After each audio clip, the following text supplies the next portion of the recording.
సత్యసాయి జిల్లాలో తీవ్ర విషాదం వెలుగు చూసింది. ఒక మహిళ ఉదయం రెండో బిడ్డకి జన్మమివ్వగా అదే రోజు సాయంత్రం ఆమె మొదటి బిడ్డ ప్రాణాలు కోల్పోయాడు. చెన్నై కొత్తపల్లి మండలం ప్యాదాండికి చెందిన ప్రసాద్ అంజలి దంపతులకు రెండో బిడ్డ పుట్టంగా అదే రోజు సాయంత్రం వారి 8 ఏళ్ల కుమారుడు దిలీప్ చెరువులో మునిగి చనిపోయాడు. దీంతో ఒక బిడ్డకి జన్మించిన సంతోషం ఆ తల్లిదండ్రులకు దక్కకుండా పోయింది.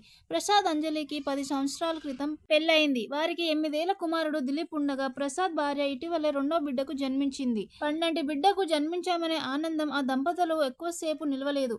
అదే రోజు సాయంత్రం ఆ దంపతుల ఆనందం ఆవిరైపోయింది. మొదటి కుమారుడు అయిన దిలీప్ అదే రోజు సాయంత్రం చెరువులో పడి మరణించాడు.